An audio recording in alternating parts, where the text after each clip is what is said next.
Olá, pessoal, tudo bem? Bem-vindo à nossa aula de revisão.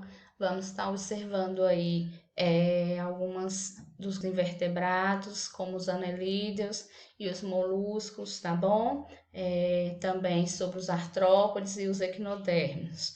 Aqui nós temos representante aí do grupo dos anelídeos e dos moluscos, e vamos estar observando cada um nos nossos slides.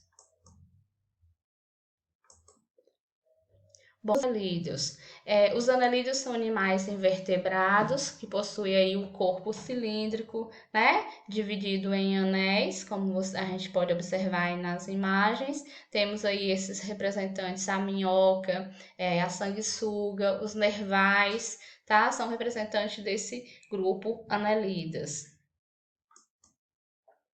Características gerais dos anelídeos. Eles respiram, né? A respiração deles podem ser aí uma respiração cutânea.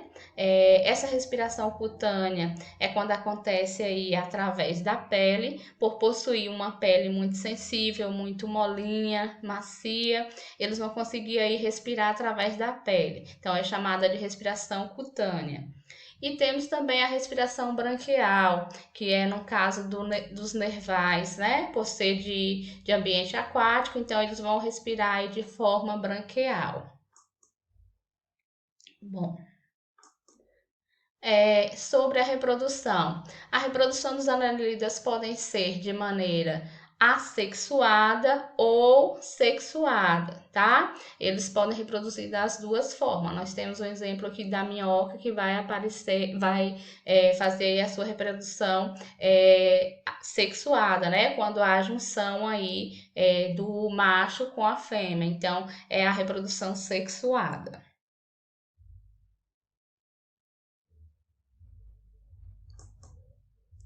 Bom, como são classificados aí os anelídeos, tá? Eles são classificados em 3 grupos quanto à presença ou ausência de cerdas. Nós temos aqui o primeiro grupo, que são os oligoquetas, que é representante aí a minhoca sul. Então, ela tem uma quantidade bem pequena, né, de cerdas, então é chamados de oligoquetas, no caso, esse grupo. Nós temos os hirundíneos ou aquetas, que é representante aí a sanguessuga. Nesse caso, eles não apresentam cerdas. As sanguessugas não apresentam cerdas, então são chamados de hirundíneos ou aquetas. E os poliquetas, que são aí os nervais, eles já apresentam uma quantidade enorme de cerdas, como vocês podem observar aí na imagem, tá bom?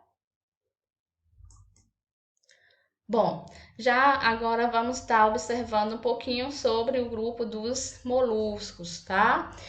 Nós temos aí vários representantes, né? Como o polvo, a lesma, o caracol, a lula. Então, vários representantes aí nesse grupo, tá certo? Características gerais dos moluscos. Esses animais, eles apresentam corpo dividido, né? Em cabeça, pé, massa visceral, ou seja, eles têm um corpo, tem uma estrutura corporal muito parecida com a nossa, tá? Possui todas as estruturas responsáveis aí do corpo. E como que esses animais respiram? Eles respiram através das brânquias. Temos aí os polvos, as lulas, as ostras são representantes desses grupos porque vivem em ambiente aquático, então vai respirar aí através das brânquias, tá?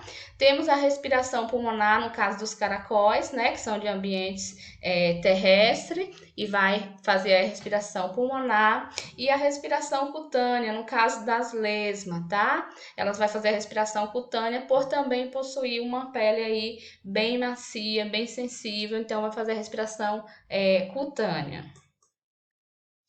Como que eles se reproduzem? Então, eles vão se reproduzir de que forma? De maneira sexuada, tá? Com fecundação interna ou externa. Existem aqueles, como por exemplo aqui,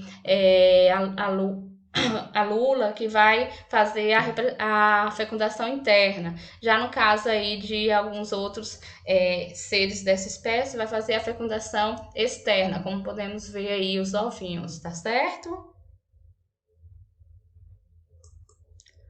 Bom, como são classificados os moluscos? Nós temos a classificação aí, os gastrópodes, que são representados aí pelos caracóis, as lesmas, tá? São representantes desses grupos.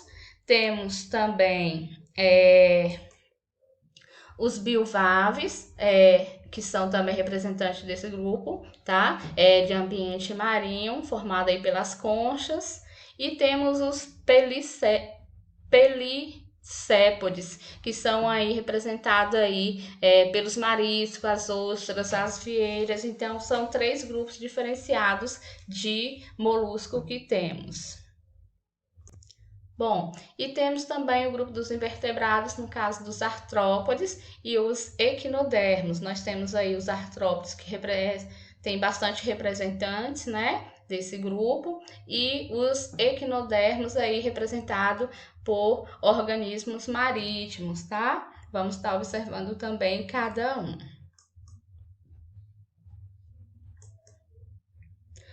Os artrópodes. O filo dos artrópodes são animais que possuem aí apêndices, né, para articulações como antenas, peças bucais, que são a maioria dos insetos possui. E são classificados em 5 grupos. Nós temos 5 grupos aí de artrópodes. Nós temos os insetos, os aracnídeos, os crustáceos, os quilópodes e os dilópodes. Cada um aí é representado pela a quantidade, né, de pares de patas que vai possuir, tá certo? Nós temos aqui os insetos. A grande maioria deles do grupo dos artrópodes, né? É classificada aí como os insetos. Nós temos a borboleta, a joaninha, a libélula. Temos vários animais aí que é representante desse grupo. Eles possuem um corpo dividido em cabeça, tórax e abdômen, né? E geralmente um par de antenas ou asas, tá?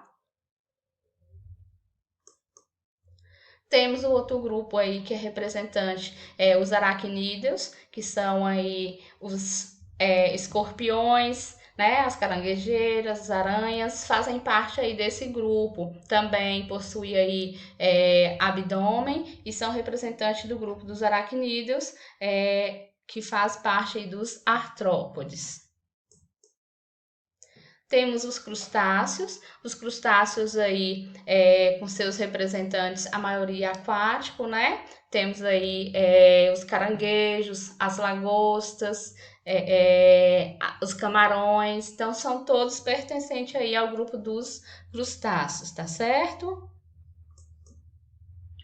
Temos os quilópodes, que tem aí um representante que chamamos de lacraia, tá? Ela possui aí, como vocês podem observar, as anteninhas, tá? Tanto aí na parte da sua cabeça como na parte da cauda. Ela chamada de lacraia e possui aí uma grande quantidade de veneno em seus apêndices aí, tá certo? Então faz parte aí do grupo dos quilópodes, que é considerada aí um artrópodes. E temos os diplopóides, que é chamada de centopeia, né? Aqueles que a gente tem aqui na época de chuva, geralmente às vezes aparecem. Eles são chamados de diplopóides e é do grupo também dos artrópodes. A reprodução dos artrópodes, a maioria deles reproduzem de forma sexuada, mas há espécies também que apresentam aí uma reprodução assexuada, ou seja, aqueles que não precisam aí da junção, né? Da fecundação entre o macho e a fêmea, como no caso aí das abelhas, tá bom? Respiração dos artrópodes. Os artrópodes podem respirar através das brânquias, aqueles que são de ambiente aquático, pulmonar, né, através dos pulmões, o que são, vamos dizer assim, os aracnídeos, né, e deixa eu voltar um pouquinho aqui.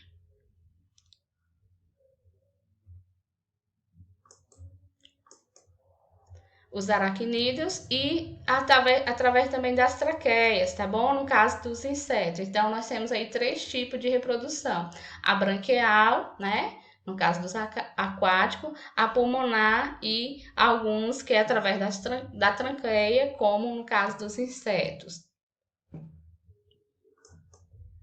Agora vamos observar um pouquinho sobre o grupo dos equinodermos. Os equinodermos são de ambiente o que marinho, né? Como podemos observar aqui a estrela do mar, o ouriço, o pepino do mar, a bolacha do mar. Então são todos de animais aí marinho. Bom, como são classificados os equinodermos? Existe aí uma quantidade enorme, né, de espécies, estima-se cerca de 7 milhões de espécies. Então, assim, nós temos eles divididos também em classes, são 5 classes. Temos os asteroides, os ofiuroides, crinoides, holoturoides e os equinoides, tá bom? Os asteroides, nós temos aí como representante desse grupo as estrelas do mar. Nós temos aí várias formas, né? Tamanho, cor. Então, eles têm uma vasta variedade aí, tanto em tamanho quanto em cor.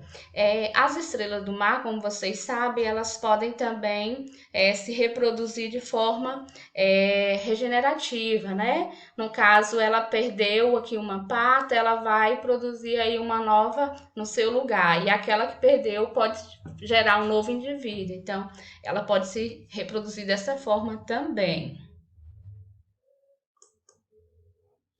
Nós temos os ofiuroides, que são representantes aí a serpente do mar, tá vendo? Ela é também uma característica um pouco parecida com a estrela, mas no centro aqui ela tem uma certa diferença, tá? É representante desse grupo. Os crinoides, nós temos como crinoides aí representante dessa classe o lírio do mar, que se você observar parece até uma planta, mas é um animal, certo? Nós temos o outro representante desse grupo, do grupo dos holotoroides, que chamamos de pepino do mar. Se você observar, parece até aquelas lagartas que tem, que a gente chama lagarta de fogo, mas esse aqui é um animal aquático chamado de pepino do mar, tá certo? E os equinoides, que nós temos, que chamamos de ouriço do mar. Também existe aí de vários tamanhos, de várias cores, e eles são representantes desse grupo, tá certo? Espero que vocês tenham entendido um pouquinho a nossa aula e uma ótima prova.